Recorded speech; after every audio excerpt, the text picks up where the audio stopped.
Welcome back to the Pursuit of Ownership. This is your co-host Tyler Tolbear. I'm here with Aaron Fritsch and then Clay Schwinky like a Twinkie.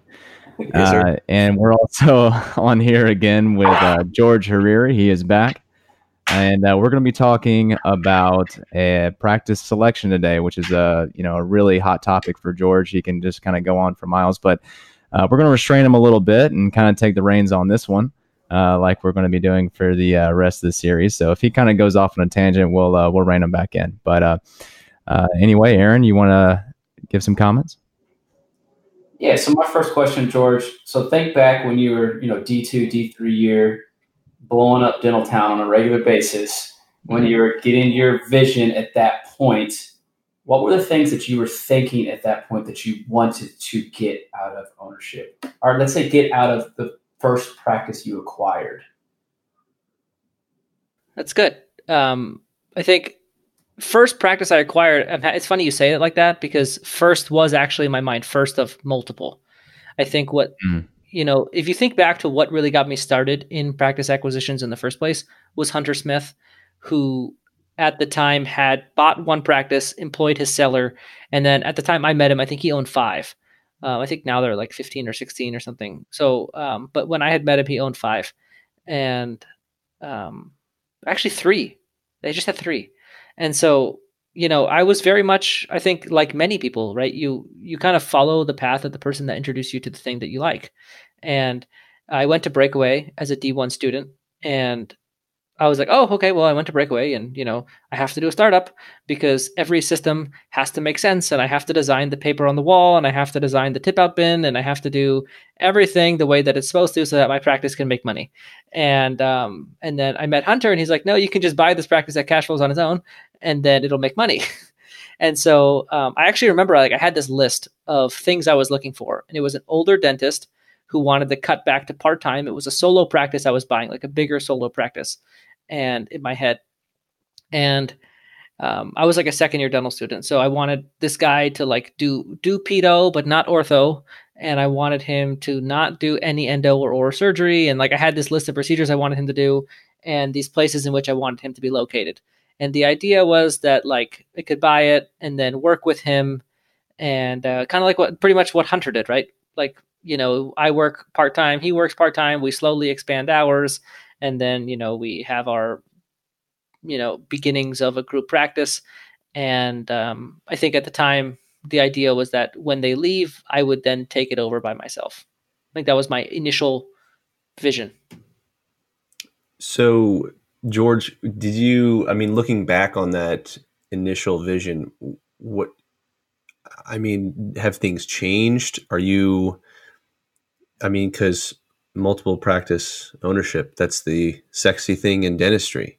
In order to be anybody, in order to make money, you have to have multiple practices. Yeah, isn't changed. that yeah, okay. So yes. And I'll be pretty vulnerable here. So I would say I flirted with it seriously like 3 or 4 times in my life.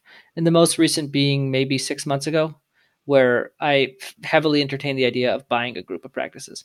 And Richard had just done it, and I kind of like that idea of being able to buy a group and not being clinically dependent from day one. I think the thing that I liked about it and the reason it appeals to me is because it allows me to sort of flex my desire for challenges in the dental practice management space. And that sort of gave me the outlet. It sort of felt like my practice, and it definitely feels like this way. My practice has reached a point where it doesn't need that from me as much as it used to. And so when I had reached that point, I was sort of wondering, what am I going to do next? And I guess now what I'm working on is more of an internal process of not needing something next, right? Like I think it's more of and this is like super personal, but what got me here isn't what's going to keep me here. And so really working on, myself and, the pace at which I go so that I can stay in one place happily, because the reality is like, I don't need to do anything else in my life. Like if I just do what I'm doing right now, like, I'm in, I don't know what percentile of successful dentist I'd be in, but probably, high. So, like I don't have to do anything. Humble flag. 45%. Yeah, maybe 45th percentile. Yeah, that's definitely accurate. But like seriously, so I think it just takes me at this point in my life, like slowing down and really acknowledging that I just want to stay doing the things that I'm doing currently and not add anything else to the mix, and being able to like be okay with that. So I'm officially, for the next 5 years, not going to do multi-practice ownership. Watch that totally get on record. Not Yeah. be true. But I Within think but I think something interesting you said is that, and I kind of heard it, but you basically, where you are now is what got you here isn't going to get you where you want to be. But you kind of came to this place and realized all this, and everything evolved from having this initial practice. So so going back to the guy who you wanted to do pedo but not ortho, I mean, what you obviously found that practice, and that's what's allowed you to able to kind of figure out what you wanted to do next, right? I mean, so in my mind, I never would have bought a 2-dentist practice. So the initial why version do you say that? Oh, that was just like, I was a second-year dental student. I never saw myself buying a practice for 2 dentists. It seemed too big and scary. Okay, yeah. Yeah. Just the like HR, like running things, or just the size of the loan. I think like a purchase price of over 800 was like out of my comfort zone. So that's initially a lot of. I mean, that's out of a lot of people's comfort zone, right? They come out of school with hundreds of thousands of debt, and then you're telling me what the key to success is to go into 800 more thousand. What, are you sure? Yeah. So I think that's what a lot of people are kind of one of the hurdles that I think they have to kind of get over. I think that's a good point to make and to kind of like poke fun at, because a lot of times people don't assume I'm human. Like, it sounds weird to say, but they assume that robotic. Because like they assume that like I just like these things that they felt or are feeling I've never felt before. Like Clay, in your situation, we're talking about it with like you walking into ownership soon and feeling nervous. And I told you, like, I felt the same way, and like for people that's sometimes hard to like truly internalize that. Like, yeah, I mean, I was very much, as a second-year dental student, afraid of a loan over $800,000. That was very much my objective, was to find something doing almost $1 million. And, then I stumbled upon, so then, you guys heard about my demo thing, season 2, episode 9. And that practice that ranked number 1 had 2 dentists. And so I remember I shot an email to Hunter and I'm like, hey, this sounds nuts, but there's the practice that ranked the best on this weird demographic study that I won't tell you about. And, it has 2 dentists. So, what do you think of the idea of buying a practice with 2 dentists? And he said that one of them would have to retire and I would have to replace the other. That was sort of the kind of the whole thing that I got. And then, ultimately that was the practice I bought. But like, if we take a step back and really focus on selection, like, the thing I really missed was, like, my practice had 2 dentists, 2 hygienists, 2 front desk. It was like it looked like a group practice. There's 8 ops and everything. But like, really, when you come down to it, it was like barely a little bit more than a solo practice that just happened to have 2 part-time dentists. So it was very deceiving and I got fooled. I thought I was buying a group practice when I ended up buying like a solo plus, if you want to call it that. So what are the things that kind of fooled you? What is it? The amount of ops, the amount of production they were doing? What are some pitfalls that people are going to run into? It's really hard to tell that $1 to $1.5 million practice. Is it and like mine was still the buds of a group practice, but mine was like doing 1.08, 1.1. That's like not a group practice number. So it was almost like a kind of, it was a very underperforming solo that was a little bit bigger than a regular solo, but it wasn't quite big enough to be a group. It was very in between. And it had 8 ops, so that fooled me. It had a big facility, and they were just using it like a 4-op practice pretty much. So they were running a 4-op practice and 8 ops, so it fooled me. And I think the biggest oversight I've had, which is like the reason, so we very much stress looking at hygiene percentage and not patients numbers, right? Like, that's because the reason is that active patients are so inaccurate. And so I think one of the big innovations that we have coming is the evaluation of a practice's effective patients. Like, how many active patients should this practice have based on its hygiene volume? Like, that number, if I had looked at it, I would have seen that my practice had like 1,900 effective patients. And I would have been like, okay, this is like a large solo practice. And, I don't know if I would have bought a different practice or not, but hindsight 2020, if I could have gone a year out of school at a really great associateship and gotten a lot of clinical experience and then bought a practice that was like doing 2 million and paid like 2 million for it, I would have been probably further along.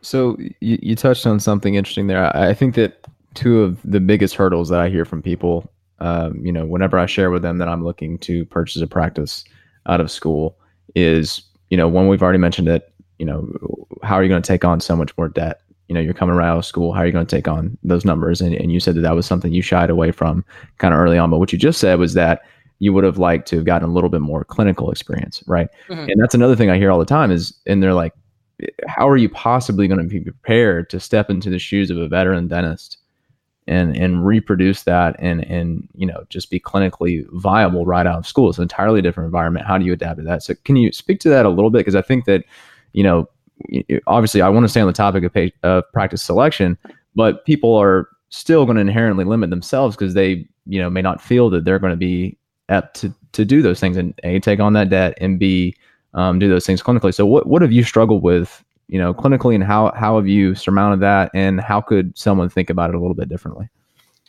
Well, like, I think that idea that you need the experience to reproduce old dentists' production, I think that's not accurate. I think most ambitious younger dentists can reproduce older dentists' production. I think it's the procedure mix that I didn't have. Mm-hmm. Like, I'm still recovering from my inability to take out difficult teeth. I'm still not doing molar endo. I still, there's just things I don't do that, like, imagine, for the rest of my career, every single time I have a patient that, luckily my patients don't need much endo, or else I'd really be like super screwed for not having done an associateship where I would do molar endo. Like, my short-sightedness of buying a practice right out of school, which I still don't regret because I've learned to place implants. I do a lot of Invisalign.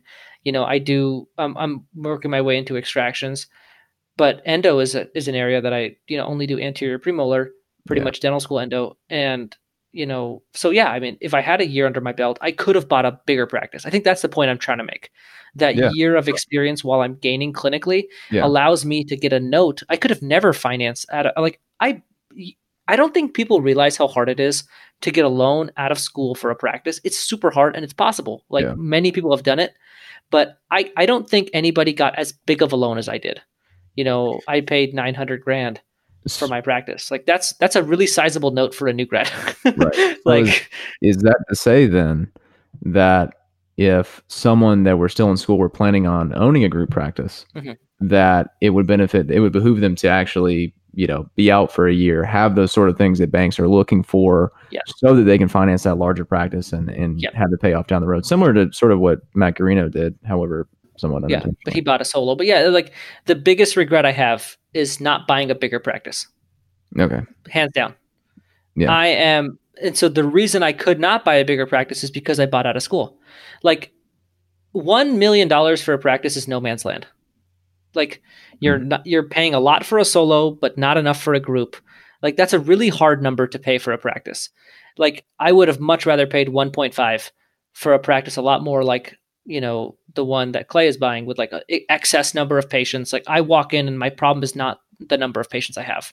Like, I would have much rather paid an extra $600,000-$700,000 to walk into a practice like that versus the practice I walked into that had the infrastructure, like, physically for a group practice, but did not have the demand for a group practice. That's a lot harder of a problem to solve. And I mean, so a year of my time, and I'd be in month 4 of ownership of a much larger practice. Yeah, I'd be further ahead clinically and in my career with that setup.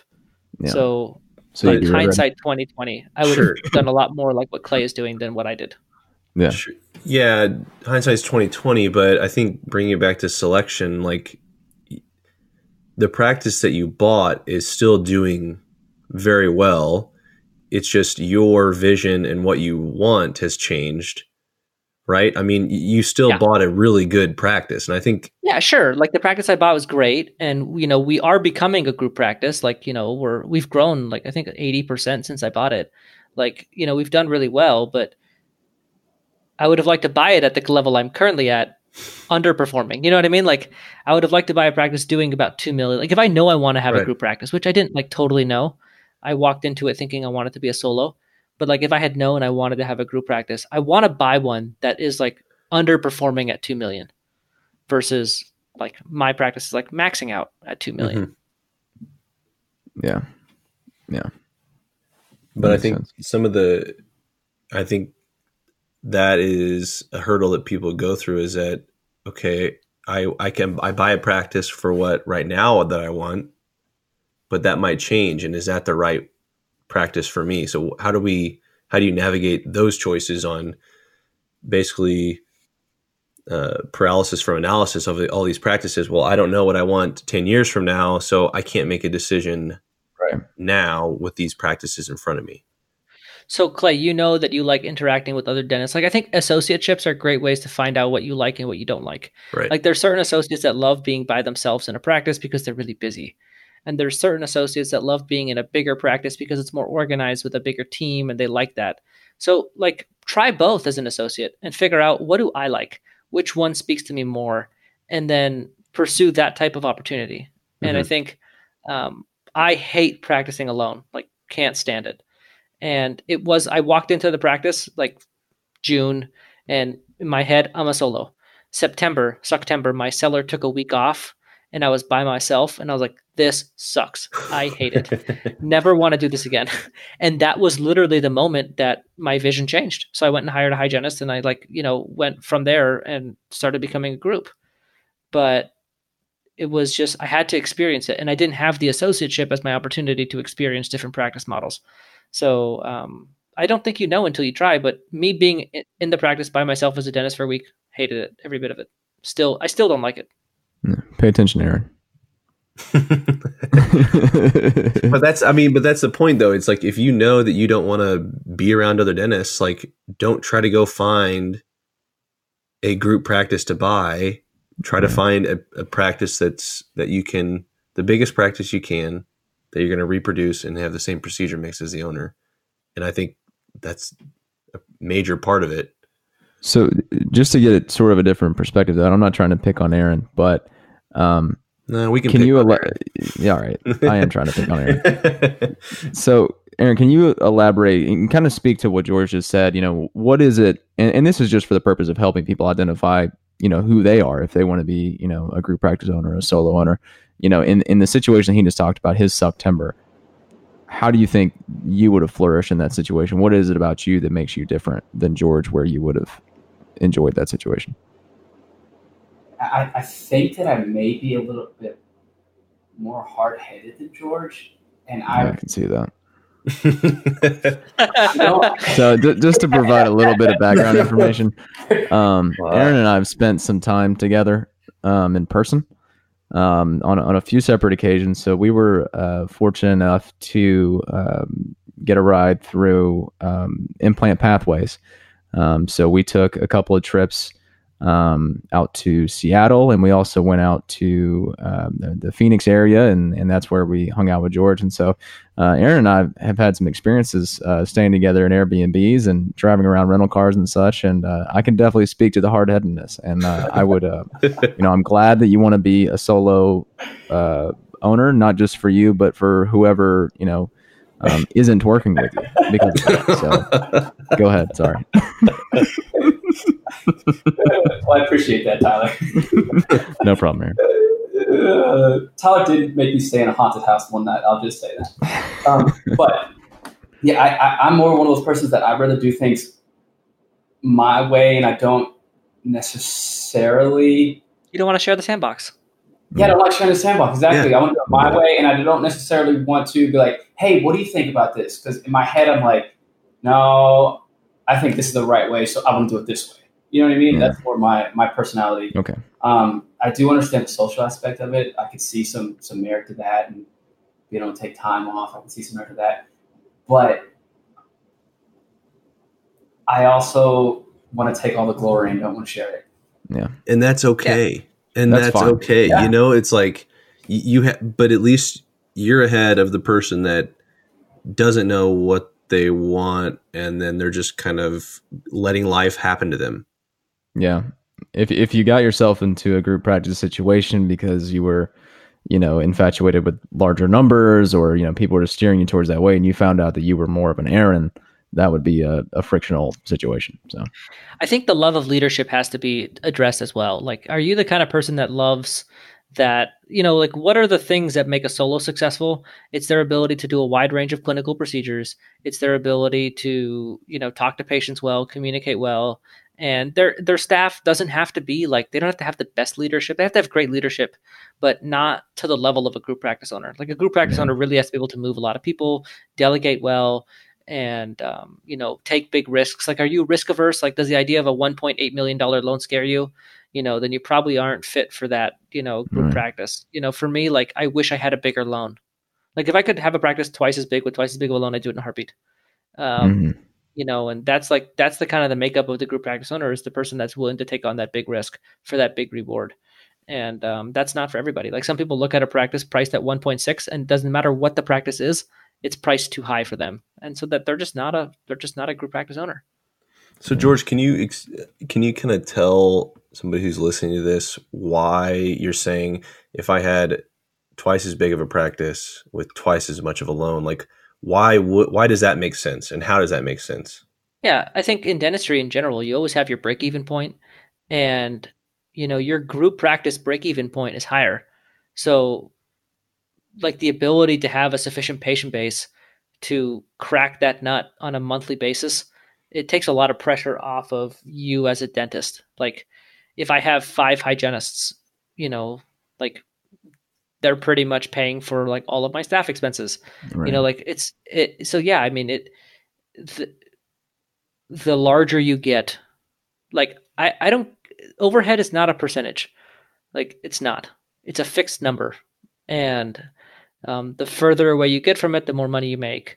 And so you look at, I think the idea that a $1 million practice and a $3 million practice, like, their overhead percentages are totally different, because the $3 million practice can dilute their overhead in so many ways. So, yeah, I mean, the ability to have a sufficient patient base where if I turn certain knobs, like, in my practice, we turned all the knobs. Like, I'm actually super proud of my practice. Like, we do a lot of things really well. Our biggest hurdle at this point is just not enough patients. Like, we have more infrastructure than we have patients. And if I walked into a bigger practice, I would have had sufficient infrastructure with an excess number of patients. And the effect of all of those things I did would have been multiplied by, so many patients. And the cash flow would have made sense anyway, because the purchase price, for me to buy it had the cash flow. So, walking into a $2 million practice, like, again, if I could do it all over again, obviously I love my team, so I would never leave my current practice. But if I could do it all over again, yeah, I would definitely buy something bigger if I had known my infatuation for group practices. Right. So you mentioned earlier that you believe you've grown your practice by 80% since you got there. So what is the propensity for a larger practice to grow compared to what you bought? Like, is there still that ability to grow a practice? Because we talked about, enjoying the process of actually growing a practice. Can a larger practice grow more than a smaller practice? Does that make sense? Yeah. Like, so here's the example I'll use. And I'll use, we had this guy in Practice Underwater named Ace. And Ace had 4,000 patients, and he bought his practice, and it was doing like 1.6. And he grew it to 2, and cool. Like, if I walked into that practice with 4,000 patients and did what I did in my practice, like, we'd be at 3+, like, pretty easily. So it's just that fact. Like, I don't know how else to say that, right? Like, maybe we each grow by 80%, but the 80% of a larger number is obviously a much larger number. Like, but I think walking through this is important, because I don't think people just kind of get really fuzzy and walls are up and they can't. Yeah. Cause, like, you know what I'm saying? The $1.6 million loan scares people. Like, that's a huge, like, what is that? Like $16,000 a month? Like Yeah. that's nothing to scoff at, you know, but yeah, my experience has shown me that if you are committed to the group practice, that is the way you want to practice. The path of least resistance is biting the bullet on that loan and having the sufficient demand for your dreams. Like, you know, that, and I think you see people that want group practices, you know, it's really hard to find practices with sufficient number of operatories. Like, you know, let's just take 100 practices in a metro area. I would say like 90 of them are solos and 10 are groups. Would be like maybe like that's pretty average. Sure. Like a group practice is rare. And so that person looking for a group practice doesn't have very many to pick from. So, you know, it puts all the stress on your deal finding abilities. And like, you know, any practice with less than 6 ops, like if you want a group practice, let's just say, okay, I'm not going to buy the $2 million practice. I want to grow my group kind of like I did, right? Like grow into the group. So you cannot look at anything with less than 6 ops. Like, don't even bother. Anything 5 ops or less is off the table. I'm not even going to look at a single financial because that's not what I want.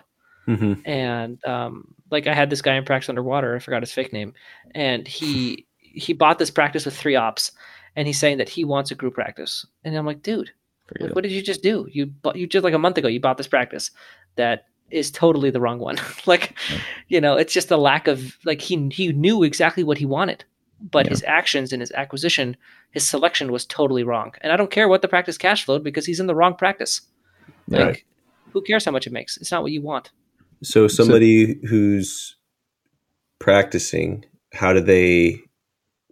what steps do they need to take, in your opinion, George, to not be that guy who bought one thing and wanted another and now is essentially stuck?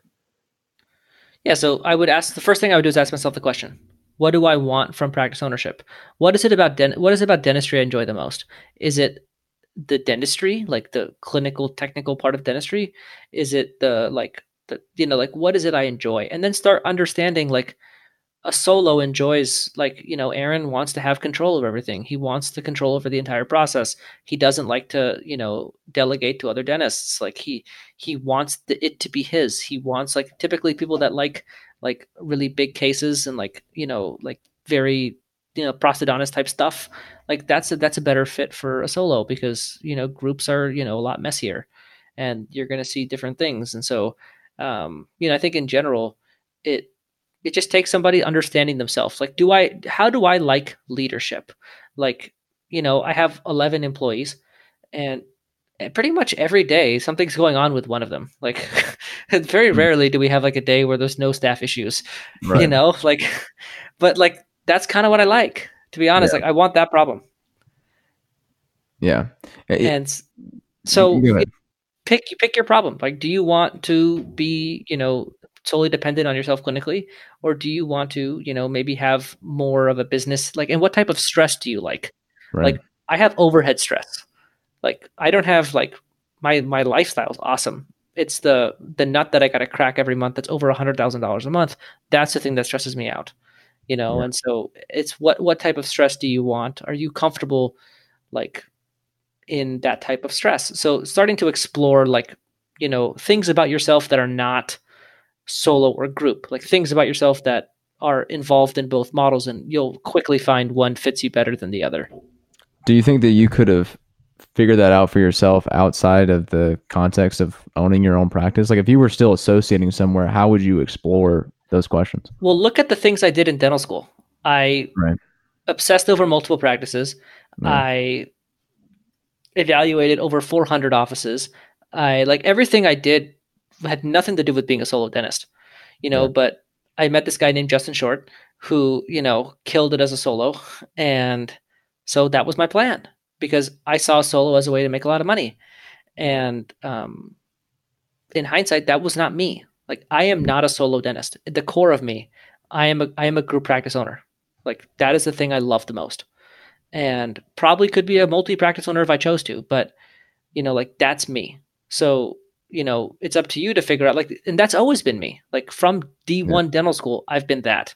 So I could have identified that. And, like, had I had, like, if I was listening to this episode of this podcast as a second-year dental student, I would leave with the conclusion, like, wow, I'm totally a group practice owner. So, this guy George is saying that's good if I buy a bigger practice. And so, like, how do I get there? And then I would probably leave with the conclusion that I want to maybe associate for a year. But while I'm associating, I'm not going to be lazy. Like, I'm going to be actively pursuing, like, maybe I even do what Clay did, associate in the practice I'm going to buy. Like, there's a lot of ways you can do it. And so I would have, and here's the frustrating thing. So we did the group coaching program for pre-owners, and, you got a guy in there, I won't call his name out, but he's in my market and he wants a group practice. And I helped him find 2 practices that are better than the one I have. And it's like, that's frustrating. Like, like, I don't care how you slice it. Like, seeing what's possible in your own market that's better than what you walked into. That's going to change your perspective. I don't care who you are. So that has changed my perspective.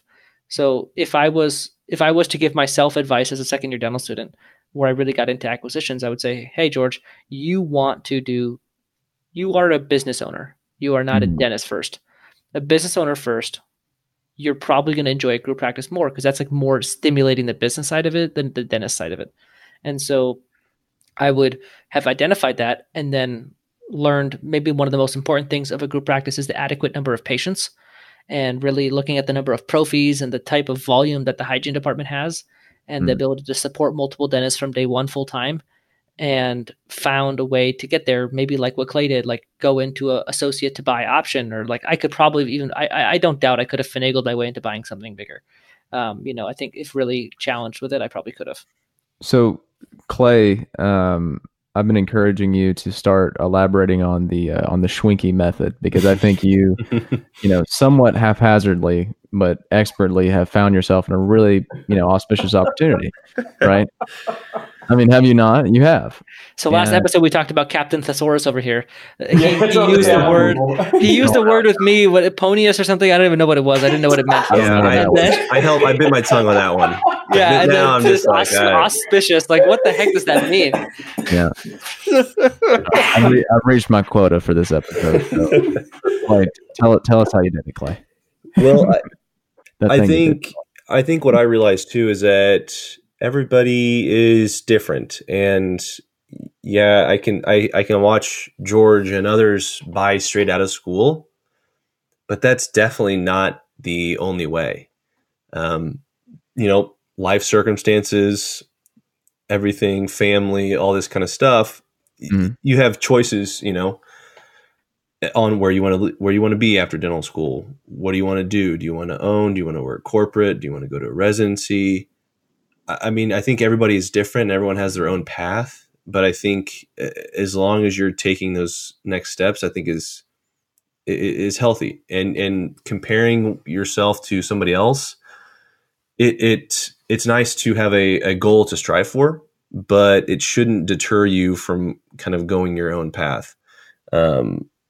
So what I kind of did is I kind of really kind of looked inside and realized that, I like practicing with a group. And so when I was looking for practices, and I kind of did kind of what George did, but basically I didn't rank the practices, but I just found practices that kind of fit that vision in the area that I wanted to live. And it was pretty specific. Right. And, talking with some of my other buddies who, they say, oh, you're so lucky you found, exactly where you want to be, where you want to live, all this kind of stuff. And then I'm looking at them, I'm like, the world is your oyster. You can go to any residency you want, and so the grass is always greener. Right. So I think really kind of being confident in your own path is my advice. So back to the valuation. Sorry, a little tangent there.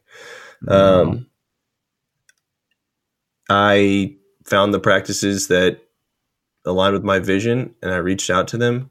None of them were on market. Everything was off market. So I think that's another thing too, is that selecting the right practice. I think most of them are going to be off market. Especially group practices. Yeah. Right. Yeah.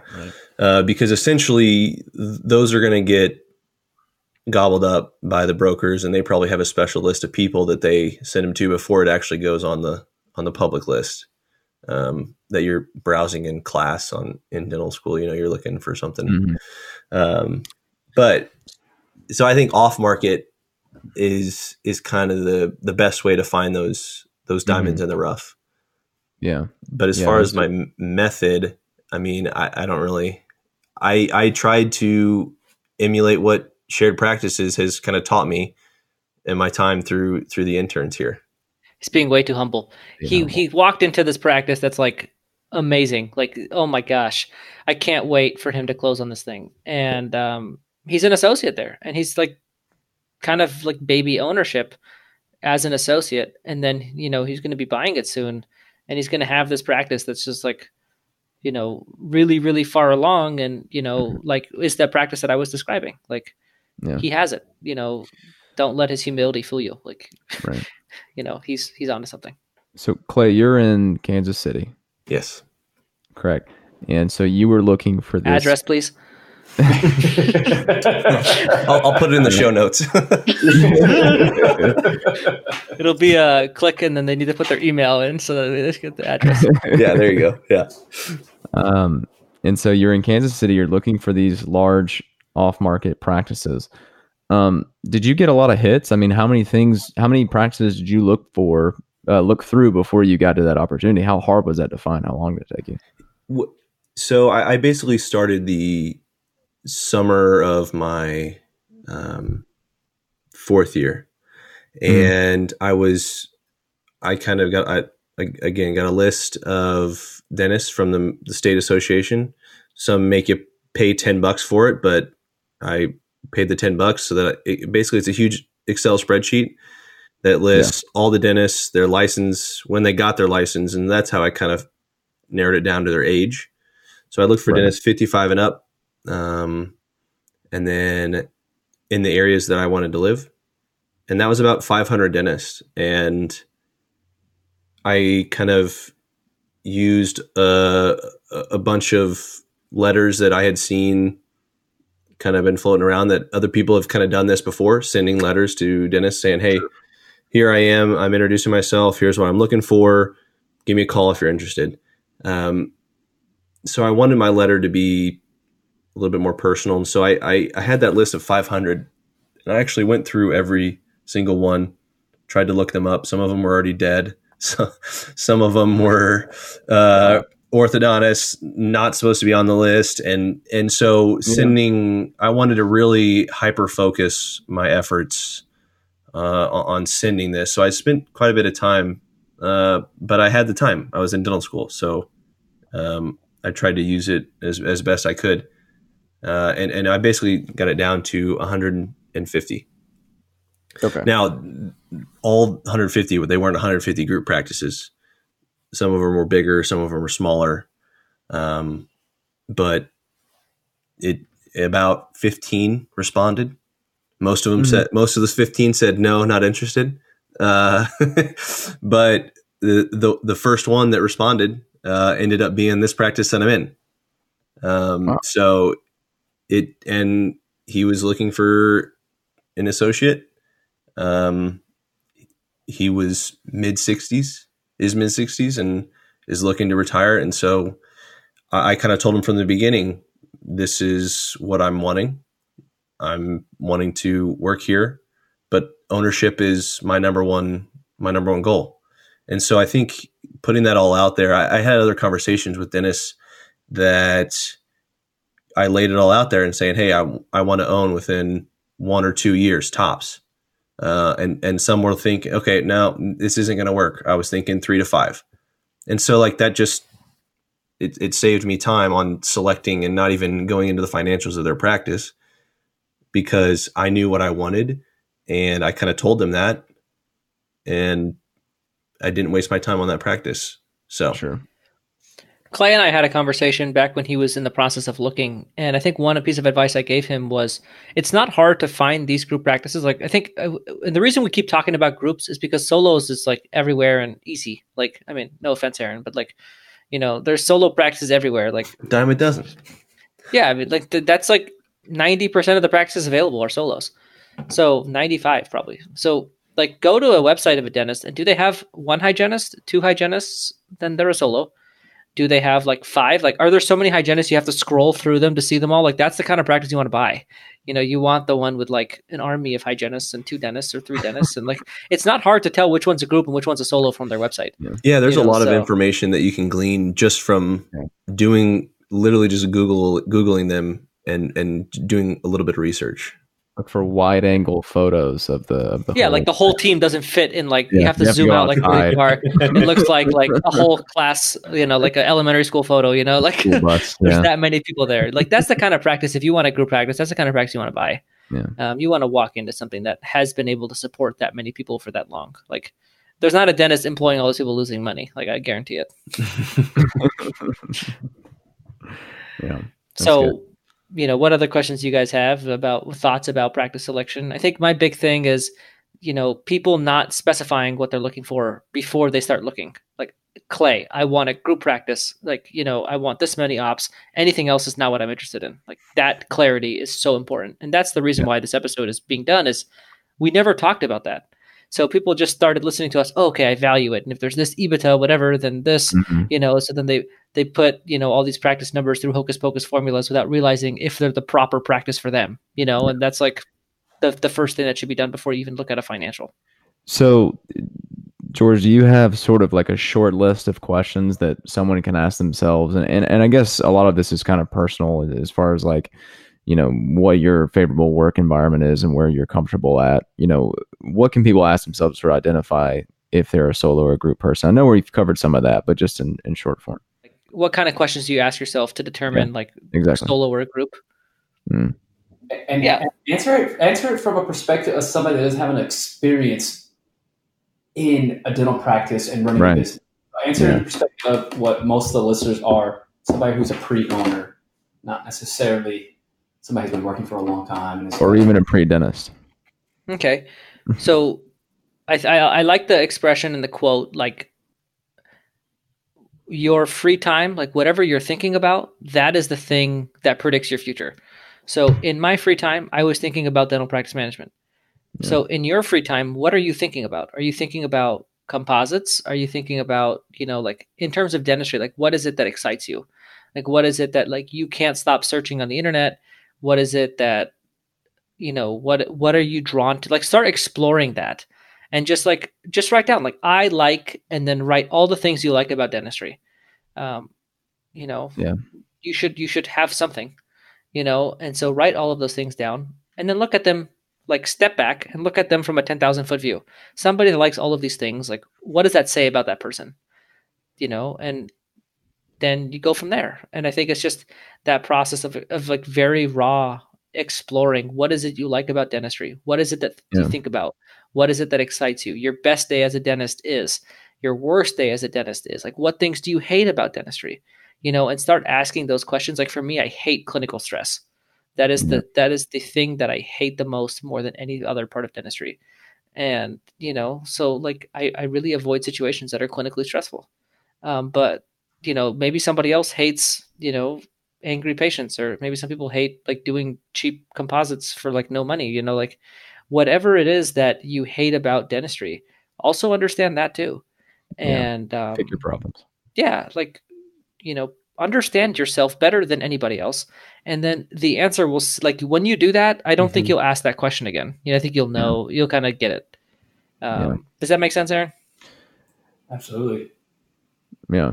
I think it's important that, your practice is ultimately going to be a reflection of yourself. I mean, I was fortunate enough to spend a day in George's practice, and honestly, like every single thing that went on in there was in accordance with my impression of George. I mean, there were just a lot of George moments while I was there that just made sense. And I think that when you have that harmony between who you are as a person and a dentist and your practice, and the two are a reflection of each other, I think you're going to lead a happier life, and you're going to be not burning out as quickly. I think that's really important. That's the key, right? We talk about sustainability. Like you cannot sustain not being yourself. And that was the trap I fell in. Was I was like very much acting like a solo in my group practice. Yeah. And it wasn't until I'm like, okay, well, this is not George. George likes to delegate everything. George likes to, like can these are vouch for things. Everything. Yeah, like like Tyler was in my practice, and and we do an episode on it, and I think it's coming up. I might even be next, but it's yeah, it's a very much an expression of who I am is the way my practice runs. And it wasn't until I sort of went through the process of understanding who I was and then reflecting it on my practice that I was never like truly happy in my career.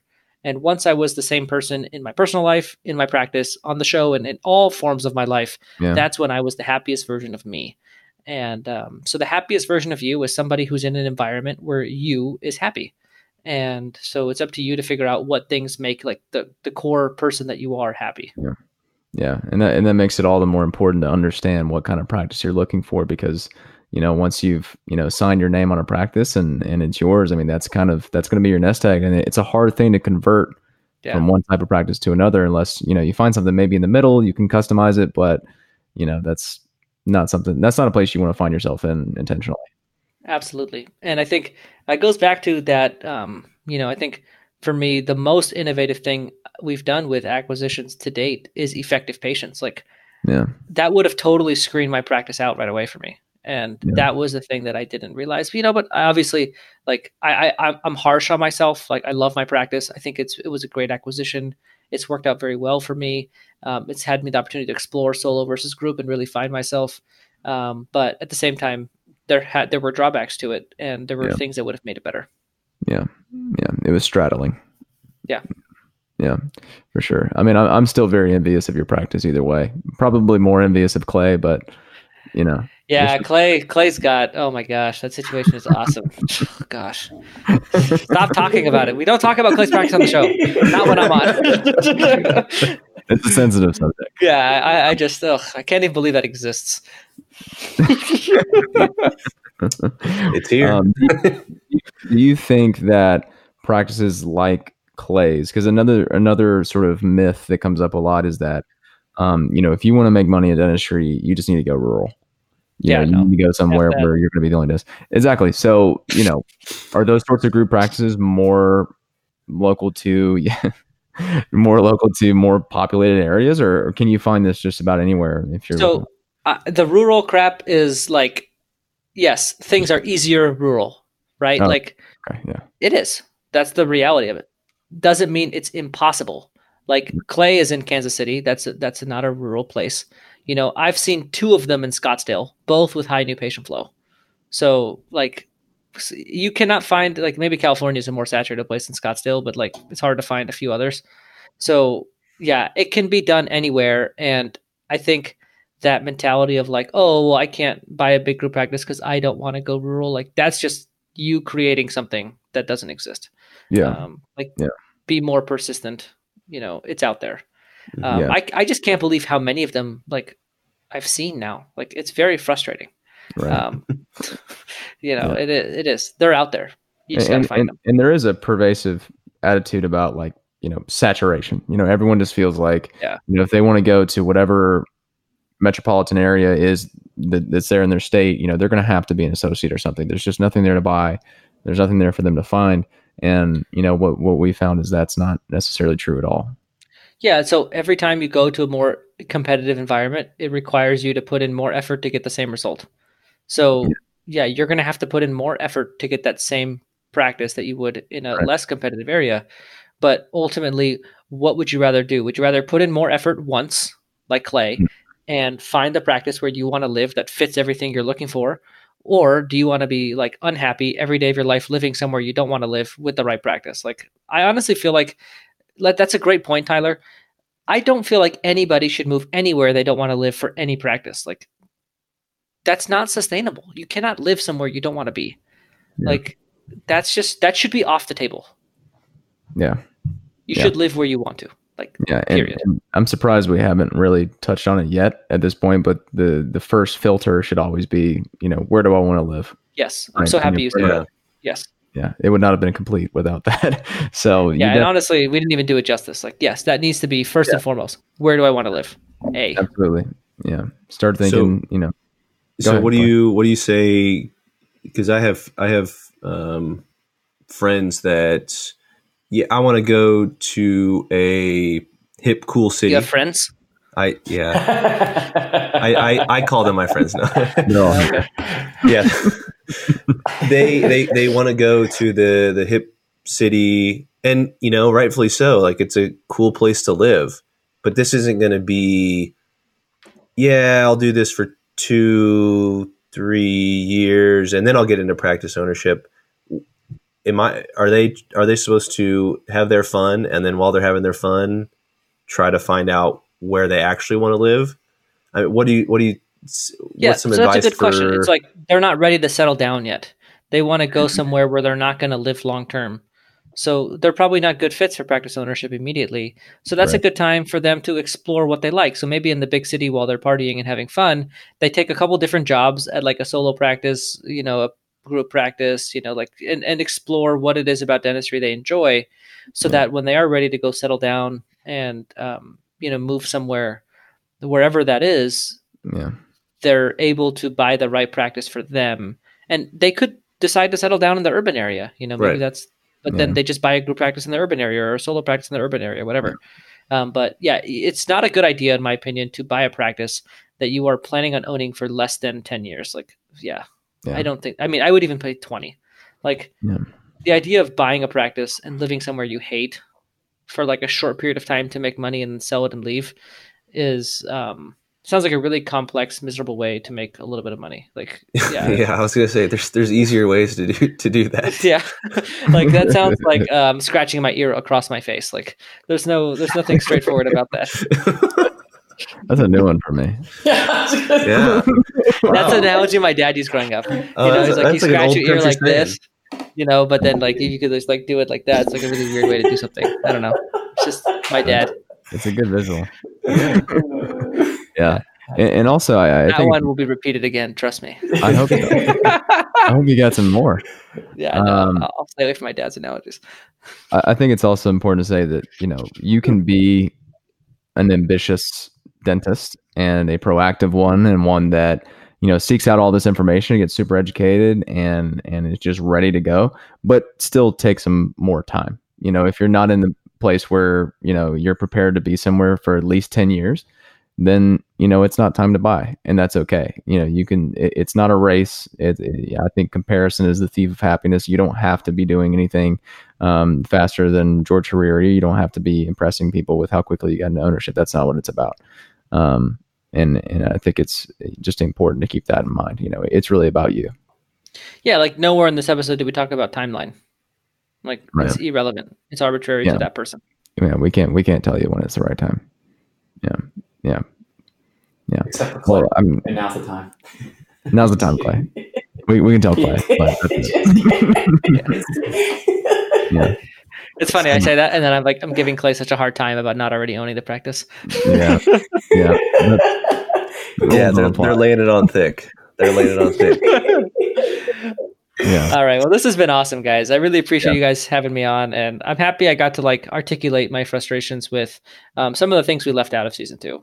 So, I'm happy. No, I think we're honored to have you on. I think I speak for everyone with that. And, we treasure all the nuggets that you've been able to share on the episode here. And we're hoping to, if there's anything else to cover it in the future as well. So we definitely appreciate your time, George. Thanks, George. Thanks. You guys are awesome. And I'm so excited for this series. We are too. Yeah, absolutely. I think we are too. Yeah.